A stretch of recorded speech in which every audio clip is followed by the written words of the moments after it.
Hello friends, আপনারা সবাই কেমন আছেন? আশা করি আপনারা সবাই ভালো আছেন, আমিও ভালো আছি। আজকে আমি এখানে বানিয়েছি কিন্তু মাটন কারি। তো চলুন বন্ধুরা, রেসিপিটা দেখে নেওয়া যাক।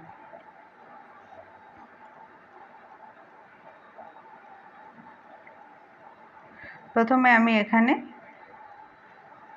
750 গ্রাম মাটন আছে, সেটাকে খুব ভালো করে পরিষ্কার করে ধুয়ে নিয়েছি। এখানে নিয়ে নিয়েছি আলু, পেঁয়াজ, টমেটো, আদা বাটা, রসুন বাটা।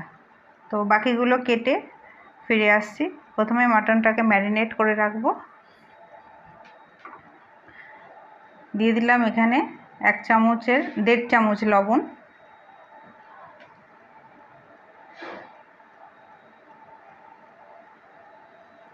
পুরো ভর্তি 1 চামচ হলুদের গুঁড়ো,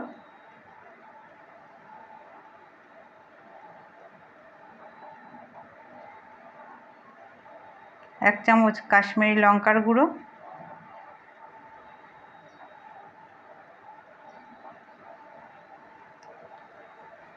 1 চামচ জিরের গুঁড়ো,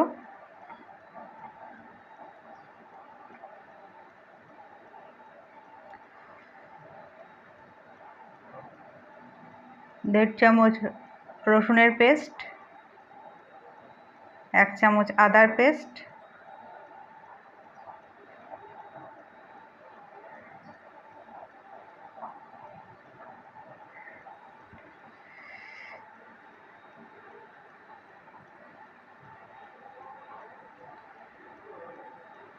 আড়াই চামচ টক দই আর 25 গ্রাম মতন সর্ষের তেল দিয়ে খুব ভালো করে মাটনটাকে ম্যারিনেট করে আমি 45 মিনিট রেখে দেব।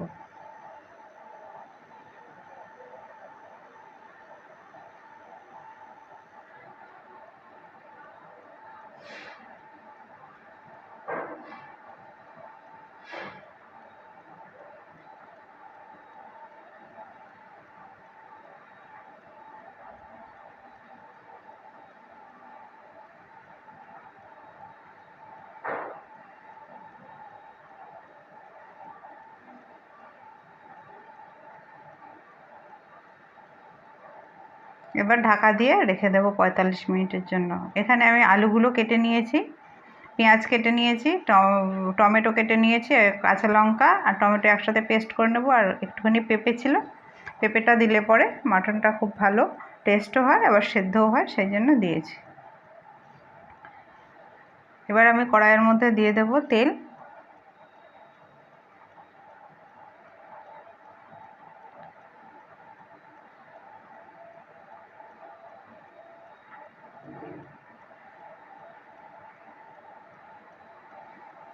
তেলটা গরম হয়ে গেলে পরে প্রথমে আমি এর মধ্যে আলুটা দিয়ে আলুটাকে ভেজে নেব। আলু ভাজার সময় নুন আর হলুদ দিয়ে দেব।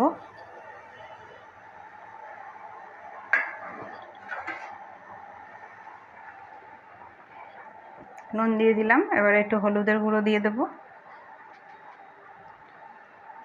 দিয়ে আলুটাকে লাল লাল করে ভেজে আমি এবার তুলে নেব। আলুটা ভাজা হয়ে গেছে, আলুটাকে তুলে নিলাম। এবার আমি দিয়ে দেব জিরে ফোড়ন, এরপর দেব পেঁয়াজ কুচানো, দিয়ে পেঁয়াজটাকে লাল করে ভেজে নেব। আর দিয়েছি তেজপাতা ফোড়নে। এবার আমি পেঁপেগুলোকে দিয়ে দেব। লাল লাল করে পেঁয়াজটা ভাজা হয়ে গেছে, পেঁপেটা দিয়ে একটু নাড়াচাড়া করে নিয়ে যে 45 মিনিট ম্যারিনেট করে রেখেছিলাম মাটনটা, সেটা আমি এর মধ্যে দিয়ে দিলাম। দিয়ে এবার মাটনটাকে কষাতে হবে।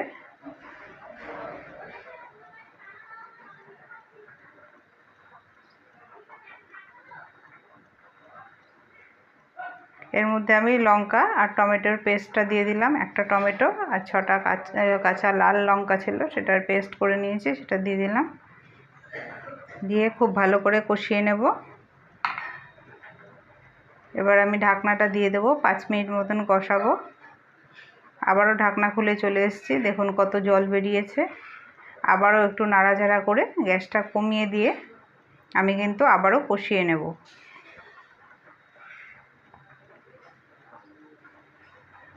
এখন আমি আলুগুলোকে দিয়ে দিলাম।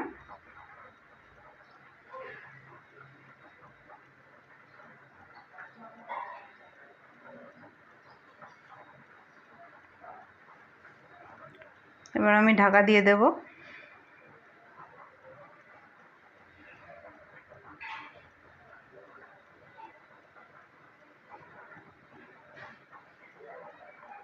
ঢাকনা খুলে চলে এসেছি।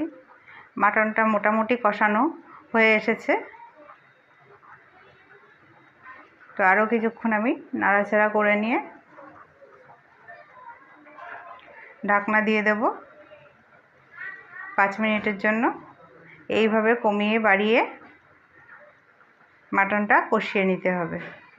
5 মিনিট পরে চলে এসেছি। এবার আমি আলুগুলোকে তুলে নেব, নাহলে আলুগুলো কিন্তু খুব বেশি গলে যাবে, তাই আমি তুলে নিচ্ছি। পরে যখন প্রেসারে মাটনটা দিয়ে দেব তখন আবার আলুগুলোকে দিয়ে দেব।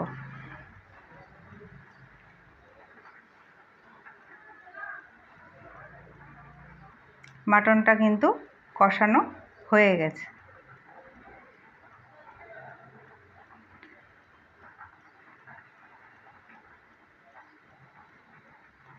সম্পূর্ণভাবে কষানো হয়ে গেছে।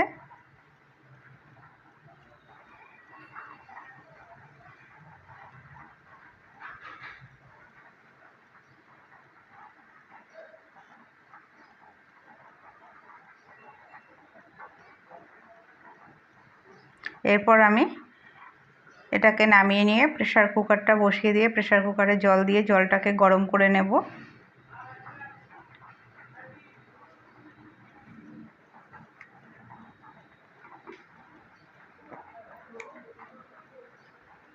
এরপর প্রেসার কুকারের জলের মধ্যে আমি মাটনটা দিয়ে দেব, আলুগুলোও দিয়ে দিয়েছি। উপর থেকে গরম মশলা ছড়িয়ে ঢাকনা বন্ধ করে 2টো সিটি দিয়ে নামিয়ে নিলেই তৈরি হয়ে যাবে মাটন কারি।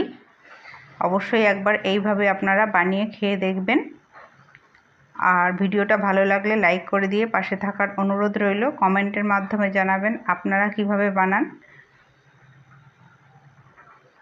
Mutton curry.